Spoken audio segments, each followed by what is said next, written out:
Good day, ladies and gentlemen. This is Watson Michael from Ceylon Institute of English and Leadership. And once again, we're honored to have Ms. Ciara Remerscheid, Director at Shortlist Futures, who comes vast experience in women empowerment, leadership, and she knows many things in the clean energy sector. Ciara, welcome back. How are you doing today? I'm very good. Thank you for having me back, Watson. I'm excited to be talking to you again. Absolutely. Okay, I look forward to it. Great. So we'll start off with the most interesting thing. Okay, what are your views on empowering women in clean energy? Sure. I think this is probably my favorite topic to speak about because, as you may or may not know, women currently make up 32% of roles in clean energy in the African context where Shortlist Futures works. And what we see is that women are they're entering the sector more and more at the entry level. They're doing more in STEM. They're doing more in these male-dominated spaces like engineering or solar installing. But what we're starting to, or what we are seeing, is that as they progress in their careers, that sort of increase in percentage is not consistent, right? So at the entry level, why it might be 32%, it then drops to 20 to 12 and so on. And so I think when I think about this, I find it I think on the one hand, it's deeply personal, right? Like as a woman, Yeah. it's I think important to care about how you lift up and support other people should they want to Yes. enter into these sectors and fields. I think the other thing too, right, is like we know that gender diverse teams do better. So it just makes business sense to be able to support companies and women to enter into these jobs. And Mm. lastly, I do think it's a moral imperative we have as a society to ensure that half our population is getting a shot at opportunity. Wow. I mean, it's pretty insightful, right? Okay, great. So now, what is the status of gender equity in African clean energy, and what are the bottlenecks and breakthroughs? Sure. So I mentioned in the previous answer that women currently comprise 32% of roles in the renewable energy sector in Africa.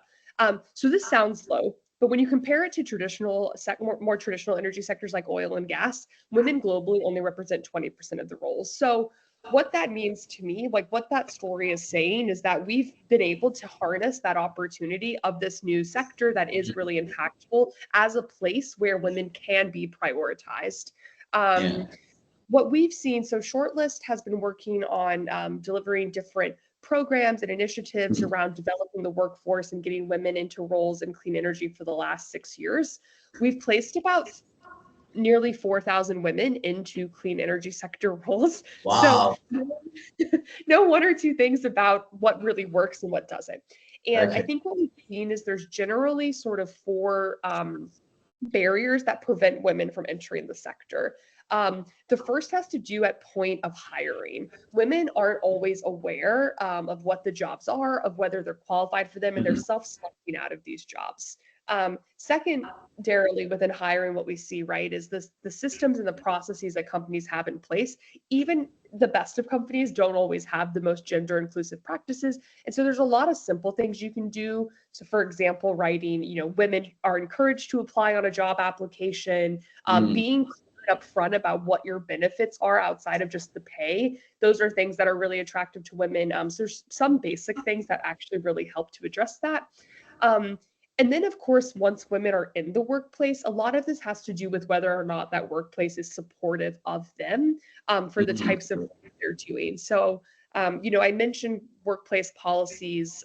For example, young women in Africa tend to have families younger than they might in Asia or in the US Mhm. or and so having things like flexible work policies, maternity leave policies, and those types of things really do support them to be successful in these jobs. And we've seen Mhm. time and time again that if a woman is employed at company A, and she gets an offer from company B that's a 20% raise, but it doesn't have those benefits, she's not moving to company B. So it's really a Okay. critical way as well for firms to really think about how they can retain and advance women within their workforce. Wow, I mean, it's pretty insightful, right? When you said women tend to have kids at a much young age compared to other continents, right? I can't remember where, but I think I read it on CNBC or somewhere, right? I'm not exactly sure with the CNBC, but I, yeah, I think it was several months ago. It said by 2050, Africa might have the world's youngest population. Okay. It will, yeah, for sure. Okay, right. Okay. So now, hiring for equity in clean energy, right? Developed in a partnership with Open Capital Advisors. There is a project about it. Okay, so can you tell us more on that? Sure, absolutely.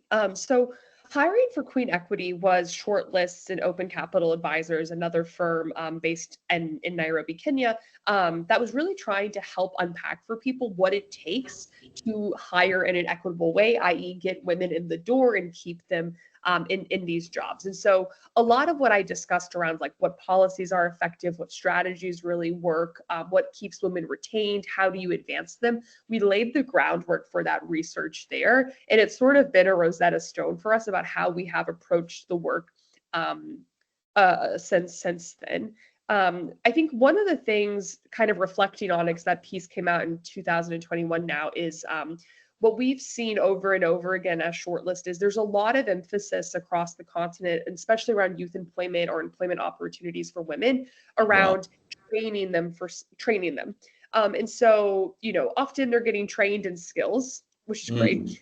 Those skills aren't necessarily always led by demand in the job market. And so I think one of the key sort of insights we found there is if you can really train women in a demand led way with the skill that they need to then actually be attractive on the job market and have the requisite qualifications that are needed to perform a job and do it well, that's the type of support they need. And so as we've been thinking more and more about, where are the jobs of the future, where do women's roles within the clean energy sector, where will they be over the next 5 years, thinking about it through that demand-led skilling dimension will be really important to ensure that they're getting trained on things that are ultimately going to lead them to job and employment opportunities more successfully.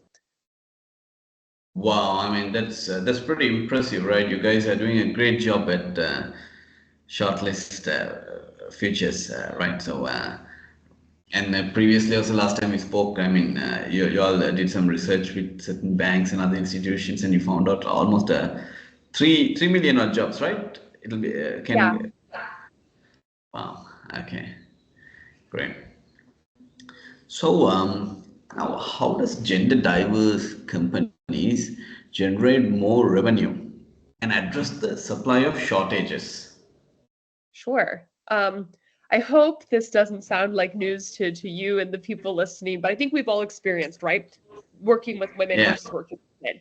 And obviously, we have lots of similarities, but there are some differences, and there's a lot of differences that have been sort of really studied and proven out in the literature about like what makes women perform differently, and how that translates into improved company performance and growth. And so, Yeah. some of the things that we've seen, right, is that when teams include women in leadership, they tend to be more creative, they Mm. tend to be better at solving problems. They tend to be more collaborative, and they offer a window into understanding a core segment of your customer base. Right? If you don't Mm. have women in leadership or in decision making and product development, et cetera, you might be missing an opportunity to improve your product and ultimately your revenue and growth Yeah. by just simply not having somebody there who's thinking about how someone might use that product or service differently. Right?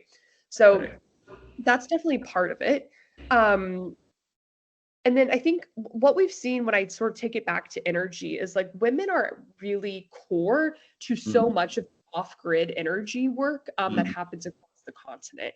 So there's about, 1 billion people globally who don't have access to energy. The majority of them live in Mhm. sub-Saharan Africa.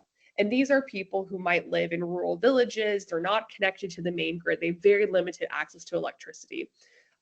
Women, time and time again, prove to be better community sales agents and sales representatives because they have deep ties to sort of families, organizations, people in their communities. And so when you give them the opportunity to really excel at that. They're sort of, a network or a web almost, if you can imagine, right, spreading across these maps.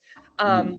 To ultimately ensure that products are being sold at higher rates, customers are happier, and we're able to close more of this energy access gap. Yeah, true. So something tells me, Sierra, one day you're going to, yeah, you're already doing great things, okay, at your current employment place, and as time goes by, you're going to do more and more great work, and you're going to empower a lot more women, right? So, I hope so. so yeah, I'm pretty sure you will. Okay, I'm pretty positive. You will do some great things in time to come.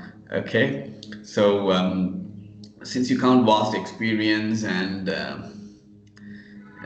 you have been in Africa, okay, and even in the US, okay, so any final message to personal message from you, right, to the people out there who seek motivation or to achieve their dreams. Sure. Yeah, I mean, I'll try to keep it a little bit short, but I think I think often I think for a lot of people, even like people in my family, I think a lot of the challenges we face around climate change, around gender inequity, they can feel really overwhelming. Um, but I always have to keep in the back of my mind, and what I encourage others to do is that although these are overwhelming, these challenges represent some of the biggest opportunities we have to re-envision and create a better and more inclusive world. So, Mm. um, as you were sort of saying, right? It's not that we have to tomorrow solve this and have an answer to these questions, but if every single person just thinks a little bit more intentionally in their day-to-day lives around the things that they can control and influence and around what they care about, you can start to see change. You can start to change people's opinions. You can make people more Mm. aware of these things. And so I guess what I would say is, progress doesn't have to be perfect. It's just something Yeah, that needs to start. So I would just encourage people to get out there and start trying to solve what they care about. absolutely. Step by step. Okay. So what's that quote? The journey of 1,000 miles begins with a single step. Yes. Right. Right. Awesome. Right. So Sierra, thank you very much for taking time and doing this valuable podcast with us. Yeah, thank you. Of course. It was nice to catch up again. Absolutely.